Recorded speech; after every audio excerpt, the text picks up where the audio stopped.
Hello friends, आपल्या सर्वांची आवडती मालिका लपंडाव या मालिकेच्या आजच्या गुरुवार 23 जुलैच्या एपिसोडमध्ये एकानंतर एक धमाकेदार ट्विस्ट आले आहेत. फ्रेंड्स, आजचा एपिसोड खूप भारी होता, विचार करण्याच्या पलीकडे होता. मग असं नेमकं घडलंय तरी काय? तर फ्रेंड्स, आजच्या एपिसोडमध्ये परशू, गौतम आणि मीनाक्षीने चक्क सखीला फसवलंय. सखीने त्यांना जे काम सांगितलं ते त्यांनी केलं नाही आणि वेगळंच काहीतरी करून ठेवलंय, ज्यामुळे सखीला पुढे जाऊन मोठा धक्का बसणार आहे. हा तर झाला पहिला ट्विस्ट, पण त्यापेक्षा मोठा ट्विस्ट आलाय. सन्हा कायमचे संपणार आहेत.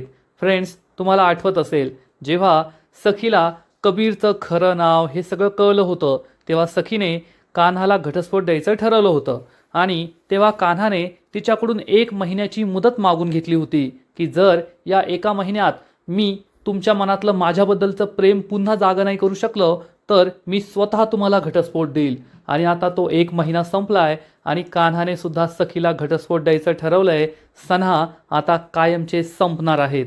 मग हे सगळं नेमकं घडलं तरी कसं, हे जाणून घेण्यासाठी हा व्हिडिओ शेवटपर्यंत नक्की पहा. फ्रेंड्स, आजच्या एपिसोडच्या सुरुवातीलाच कान्हा आपल्या घरी आलेला असतो आणि तेजस्विनी सरकारसारखी नटून ठटून मस्त नाश्ता करत बसलेली असते आणि अगदी सरकारच्या स्टाईलने काटा चमचा वापरून ती खात असते आणि तिला अगदी सरकारसारखं सगळं खाताना पाहून कान्हाला आश्चर्य वाटतं आणि कान्हा तिच्याकडे एकटक पाहतच राहतो. म्हणजे ही तेजस्विनी आहे की सरकार आहे हे आता कळण्याचा लांब लांबपर्यंत काहीच संभावना नाही आहे.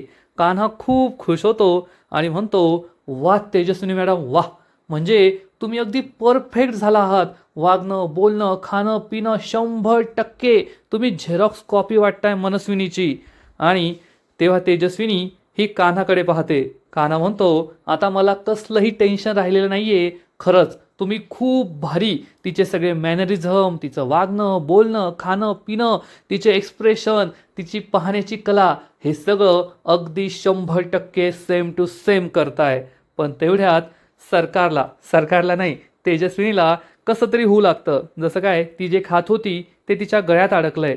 कान्हा विचारतो, काय झालं, तुम्हाला काही त्रास होतोय का, पाणी देऊ का तुम्हाला? तर कशीबशी तेजस्विनी जे तोंडात असतं ते गिळून टाकते आणि म्हणते, काय सांगू तुला कान्हा, मी आयुष्यभर साईबाबांची मनोभावे सेवा केली आहे. मांस, मच्छी, अंड याला कधी मी स्पर्शसुद्धा नाही केला. खाणं तर लांबच राहिलं आणि आता मला मनस्विनी बनण्यासाठी हे अंड खावं लागतंय, आमलेट खावं लागतंय ना, त्याचा मला खूप त्रास होतोय.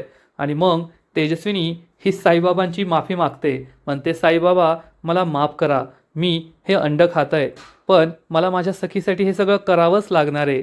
तेजस्विनी खूप दुःखी होते, कारण तेजस्विनी ही मांस, मच्छी, अंड वगैरे काही खात नाही, पण सरकार खाते आणि सरकारसारखं वागायचं, बोलायचं, दिसायचं असेल, सरकारची जागा घ्यायची असेल तर तिच्यासारखा नाश्ता तर करावाच लागणार आहे.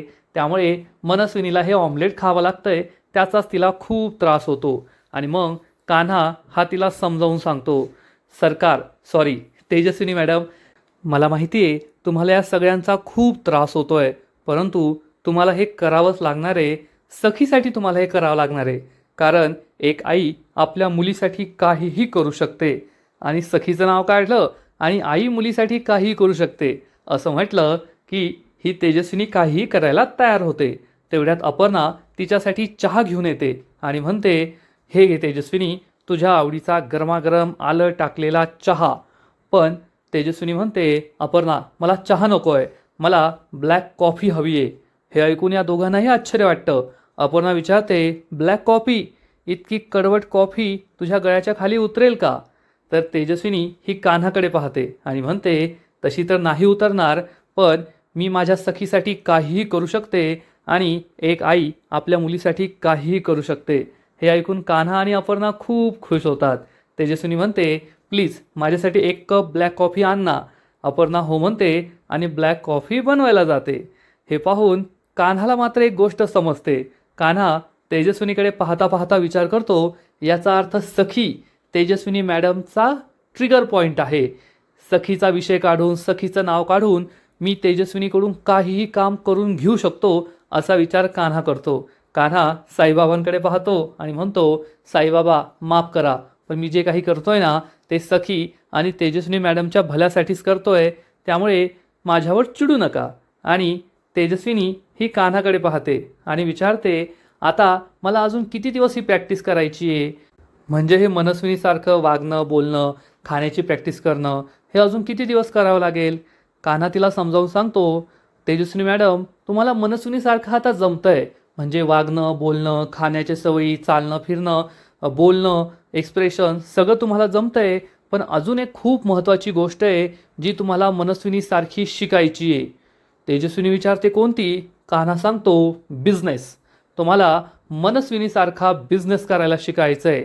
आपण त्या मनस्विनीला कितीही नावं ठेवली तरीसुद्धा मागील 12 वर्षापासून ती कामत इंडस्ट्रीज सांभाळतीये. साम दाम दंडभेद हे सगळं वापरून तिने कामत इंडस्ट्रीजला नंबर 1वर नेऊन ठेवलं आहे आणि कामत इंडस्ट्रीजचा बिझनेस खूप वाढवला आहे.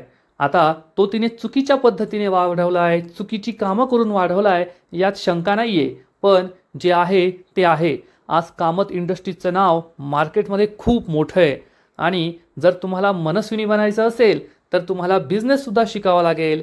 आपल्या बिझनेसची सध्या काय अवस्था आहे, बिझनेस कोणत्या परिस्थितीत आहे, बिझनेस किती एक्सपांड झाला आहे, आपले कंपनीत काम कसं चालतं, बिझनेस कसा चालतो, हे सगळं तुम्हाला शिकून घ्यावं लागेल. हे ऐकून तेजस्विनीला मोठा धक्काच बसतो.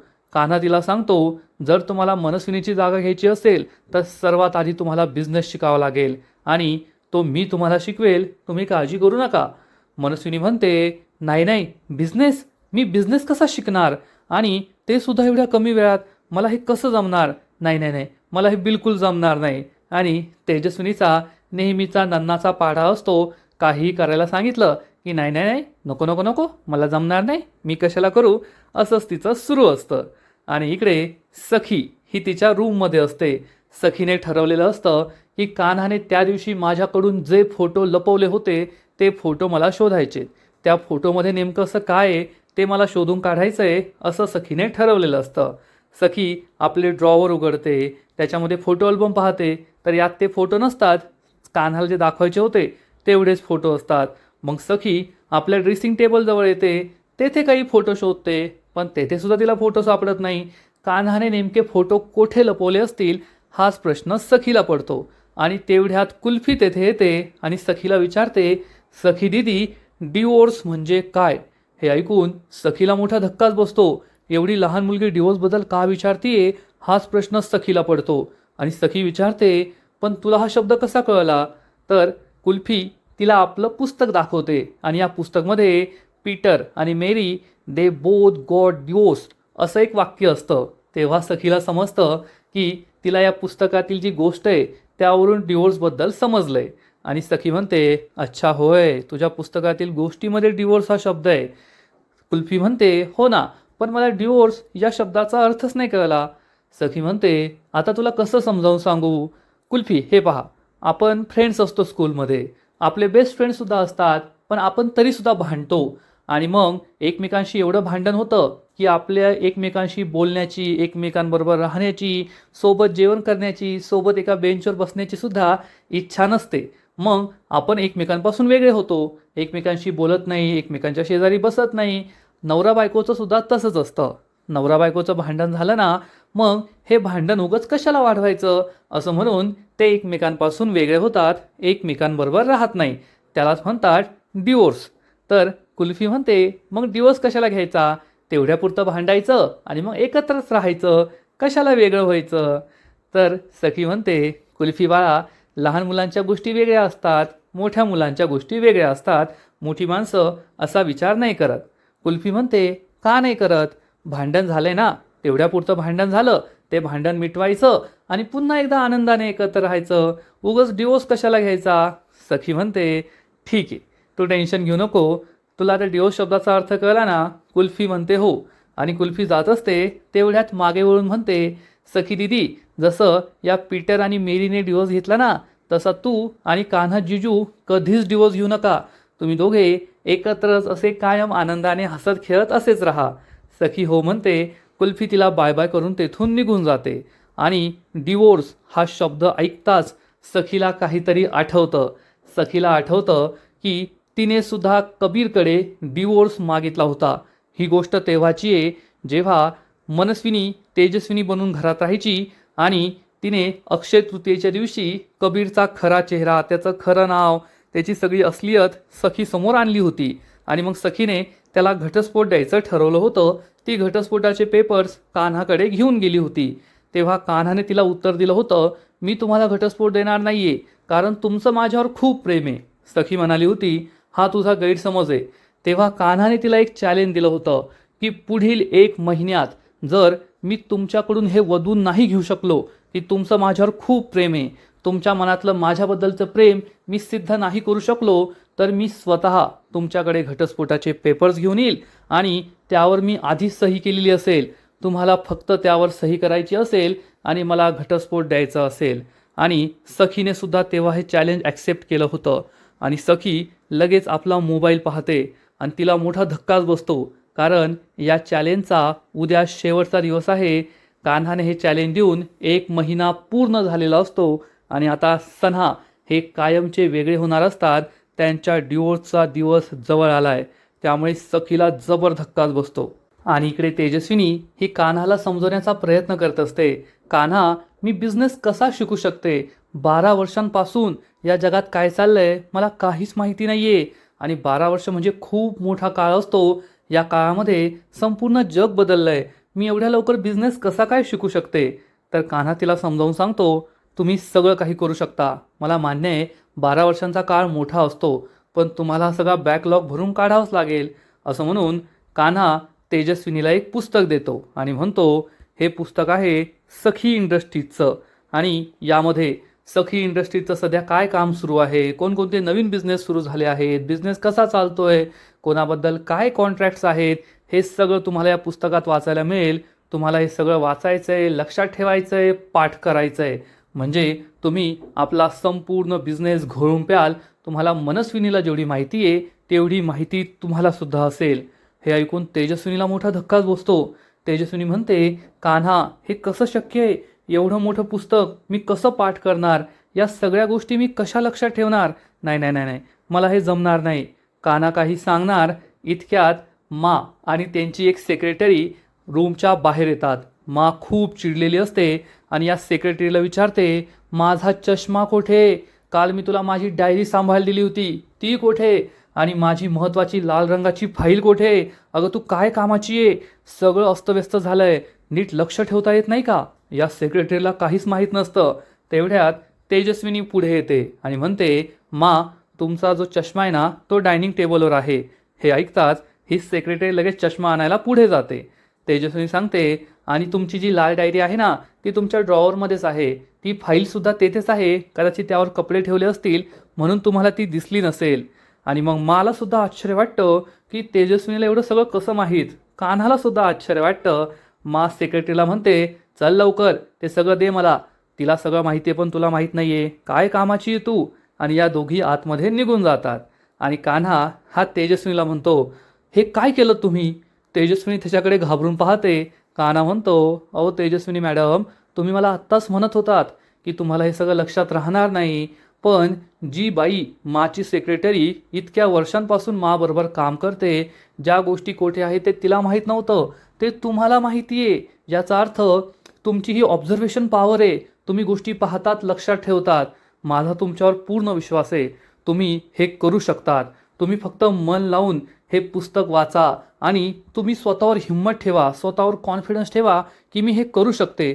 माझा तुमच्यावर पूर्ण विश्वास आहे की तुम्हाला सगळं कळेल आणि तुम्ही अतिप्रचंड वेगाने सगळं लक्षात ठेवणार. हे तुम्ही नक्कीच लक्षात ठेवणार आणि हे सगळं तुम्ही सखीसाठी करताय हे लक्षात ठेवा. एक आई आपल्या मुलीसाठी काहीही करू शकते. कान्हाने पुन्हा एकदा सरकारचा ट्रिगर पॉईंट दामलेला असतो आणि तेवढ्यात अपर्णा तिच्यासाठी कॉफी घेऊन येते आणि म्हणते, तेजस्विनी ही घे कॉफी. आणि मग तेजस्विनी अगदी सरकारसारखं अपर्णाला ऑर्डर सोडते. नजरेने सांगते, कॉफी डायनिंग टेबलवर ठेवायची. अपर्णा कान्हाकडे पाहते आणि लगेच मान खाली घालून हो म्हणत डायनिंग टेबलवर कॉफी ठेवायला जाते. आणि तेजस्विनी कान्हाकडे रागारागाने पाहते.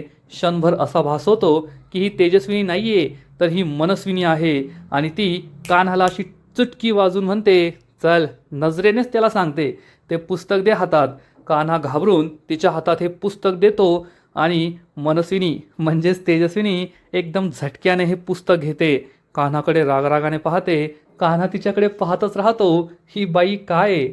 आणि मग अगदी सरकारच्या स्टाईलने चालत चालत तेजस्विनी ही डायनिंग टेबलवर जाऊन बसते. आणि यावेळेस आपल्याला एक वेगळं बॅकग्राऊंड म्युझिकसुद्धा ऐकायला मिळतं. तसं नॉर्मली सरकार जेव्हा असते तेव्हा सरकार हे बॅकग्राऊंड म्युझिक असतं, पण आता तेजस्विनी सरकार असं दोन बॅकग्राऊंड म्युझिक आपल्याला असं कॉम्बो होऊन ऐकायला मिळतं. तेजस्विनी ही आपल्या डायनिंग चेअरवर जाऊन बसते. तेथे एक हातात कॉफी, एक हातात हे पुस्तक, अगदी सरकारच्या स्टाईलने कॉफी पीत पीत हे पुस्तक वाचत असते. आणि कान्हा तिच्याकडे पाहतच राहतो.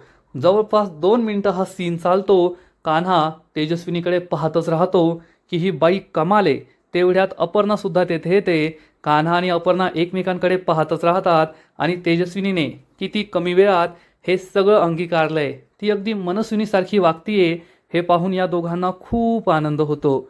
मग तेजस्विनी या दोघांकडे पाहते, ती स्माईल करते, हे दोघे स्माईल करतात आणि आता तेजस्विनीची पूर्णपणे मनस्विनी झाली आहे हे या दोघांनाही समजतं. हा सीन खरंच खूप भारी आहे. एक आई आपल्या मुलीसाठी काहीही करू शकते हे तेजस्विनीने सिद्ध करून दाखवलंय. आता तिच्यातली घाबरट, मेंगरट, घाबरणारी तेजस्विनी ही कायमची दूर झाली आहे आणि कॉन्फिडन्सने वागणारी सरकार तयार झाली आहे, एवढं मात्र नक्की. आणि इकडे सरकार घरी पोहोचते आणि घरी आल्यावर तिच्या मनात हाच विचार असतो की माझे ब्लड रिपोर्ट्स सखी आणि कान्हाने कोठे लपवलेले असतील. सरकार विचार करते, मनस्विनी विचार कर, कोठे लपवले असतील, कोठे लपवले असतील. त्यांच्या रूममध्ये नाही, ते त्यांच्या रूममध्ये नाही लपू शकत, कारण त्यांना माहिती आहे की त्यांच्या रूममध्ये मी लगेच शोधेल. ते त्यांनी त्यांच्या रूममध्ये लपवलेले नसतील.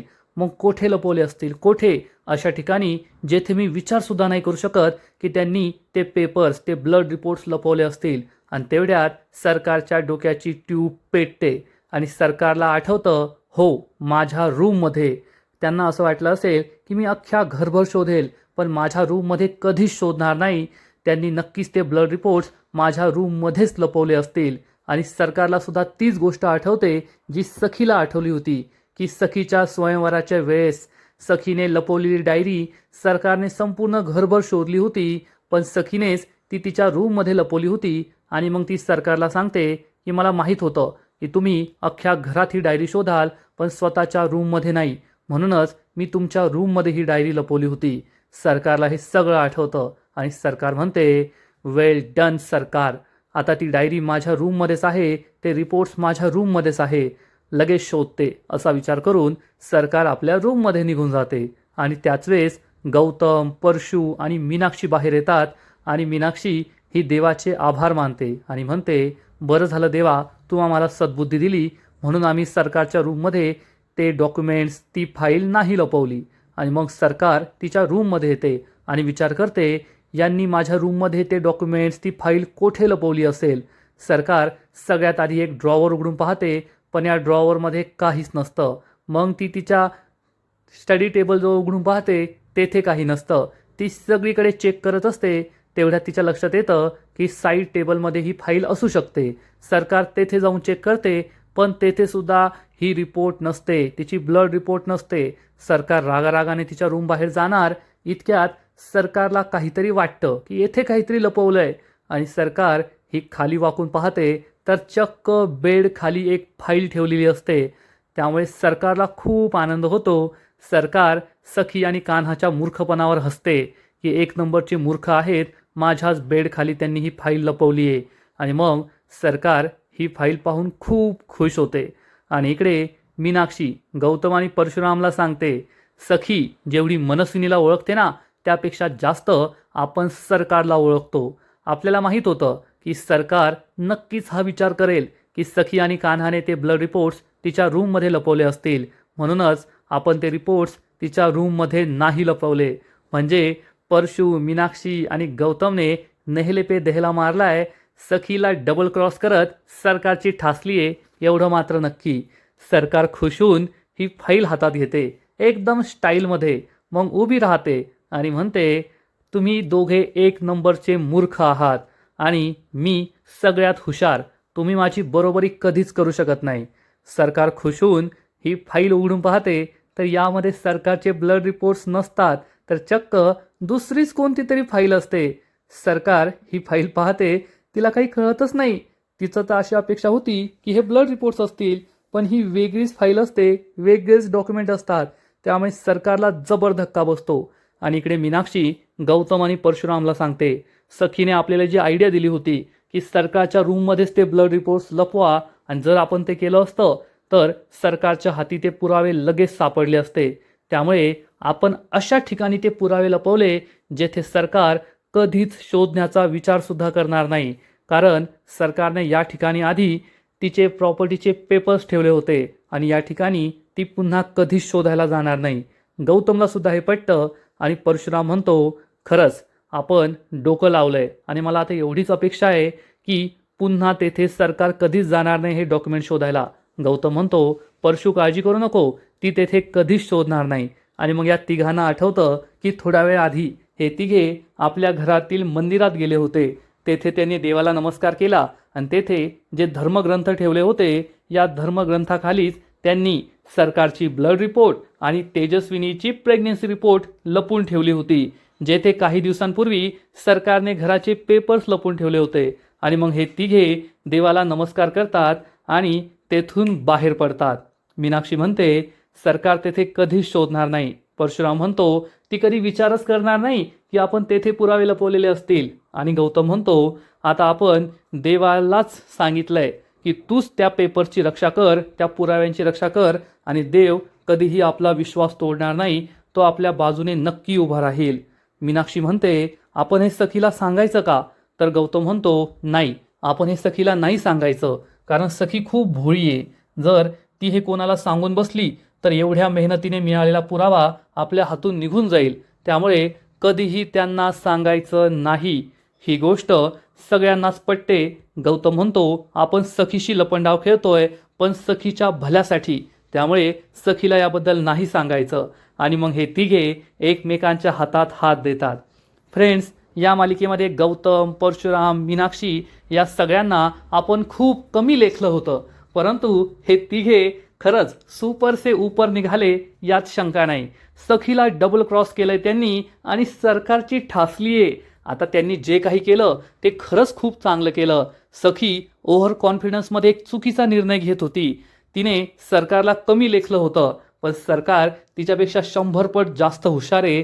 सरकारने ही हुशारी दाखवली, पण कोणाच्याही हुशारीपेक्षा अनुभव महत्त्वाचा असतो. आणि सरकार काय विचार करू शकते हा अनुभव आपल्या परशु, मीनाक्षी आणि गौतमला होता. आणि या तिघांनी सखीचं न ऐकता हे सगळे डॉक्युमेंट्स, हे सगळे पुरावे सरकारच्या खोलीत नाही लपवले, तर चक्क मंदिरात लपवले आहेत. त्यामुळे सरकारचा सुद्धा पोपट झाला, सखीसुद्धा वाचली, तिचा मोठा मूर्खपणा टळलाय. हे तिघे खरंच भारी काम करताय यात शंका नाही. आणि इकडे सरकार खूप चिडलेली असते आणि म्हणते, डॅम, ही फाईल ती नाहीये, मग या सगळ्यांनी पुरावे कोठे लपवले असतील? मला काही करून ते पुरावे शोधून काढावे लागतील, नाहीतर सगळ्या जगासमोर ते सिद्ध करून दाखवतील की मी तेजस्विनी नाहीये, मी मनस्विनी आहे. पण कोठे लपवलेले असणार? काही करून मला ते पुरावे शोधावेच लागतील, असा विचार सरकार करते. आणि आजचा एपिसोड येथेच संपतो. फ्रेंड्स, खरंच लपंडाव या मालिकेतला लपंडाव हा दिवसेंदिवस वाढत चाललाय. आजपर्यंत सरकार म्हणजेच मनस्विनी लपंडाव खेळत होती, मग कान्हा हा सखीबरोबर लपंडाव खेळत होता, मग सखी कान्हाबरोबर लपंडाव खेळायला लागली, मग आता खरी तेजस्विनी मनस्विनीबरोबर लपंडाव खेळणारे, आणि आता तर परशु, मीनाक्षी आणि गौतम हे सुद्धा लपंडाव खेळायला लागलेत. त्यामुळे गोष्ट दिवसेंदिवस इंटरेस्टिंग होत चालली आहे यात शंका नाही. लपंडाव मालिकेचा आजचा एपिसोड तर भारी होता, पण पुढील एपिसोड आणखीन भारी असणार आहे. आणखीन मोठा ट्विस्ट या मालिकेत येणार आहे. मग नेमकं घडणार तरी काय? तर या मालिकेच्या पुढील एपिसोडमध्ये आपण पाहू, सरकार आणि मीनाक्षीचं काहीतरी भांडण होईल. त्यामुळे सरकार खूप चिडेल आणि म्हणेल, मीनाक्षी, तुझी एवढी हिंमत? आणि सरकार चक्क मीनाक्षीच्या थोबाडीत मारण्यासाठी हात उचलणार आणि मीनाक्षी तिचा हात पकडणार. मीनाक्षी थोबाडीत खाऊन घेणार नाही. मीनाक्षीच्या चेहऱ्यावर एक वेगळीच कॉन्फिडन्स असेल, एक उर्मी असेल, ज्यामुळे सरकारला जबर धक्का बसणार की हिच्यामध्ये एवढी हिंमत कशी आली. आणि इकडे सखी कान्हाला म्हणेल की 1 महिन्याची मुदत संपली आहे आणि मला तुझ्यापासून घटस्फोट हवा आहे. हे ऐकून कान्हा खूप दुःखी होईल आणि म्हणेल, ठीक आहे सखी मॅडम, जर तुमची अशी इच्छा असेल, तुम्हाला माझ्यापासून घटस्फोट हवा असेल आणि सन्हा हे कायमचे संपायला हवेत अशी तुमची इच्छा असेल, तर उद्या मी तुम्हाला घटस्फोटाचे पेपर्स आणून देईल. त्या पेपर्सवर माझ्या सह्या असतील. आता त्या पेपर्सवर सह्या करायच्या की नाही, मला घटस्फोट द्यायचा की नाही, हा तुमचा निर्णय असणार. हे ऐकून कान्हा आणि सखी हे दोघे खूप दुःखी होतील. मग आता एकीकडे सरकारचं सत्य समोर आणता आणता सन्हा हे कायमचे संपणार का, या दोघांचं नातं हे कायमचं तुटणार का, हे सगळं पाहायला खूप मजा येणार आहे. तर फ्रेंड्स, तुम्हाला सुद्धा आजचा एपिसोड आवडला का? नक्कीच कमेंट करून सांगा. आणि लपंडाव मालिकेचे असेच नवीन नवीन एपिसोड, नवीन नवीन अपडेट सर्वात आधी पाहण्यासाठी व्हिडिओला लाईक करा, शेअर करा, चॅनलला सबस्क्राईब करून बेल आयकॉनवर क्लिक करा. म्हणजे या मालिकेचे नवीन नवीन एपिसोड तुम्हाला सर्वात आधी पाहायला मिळतील. खूप खूप खूप धन्यवाद.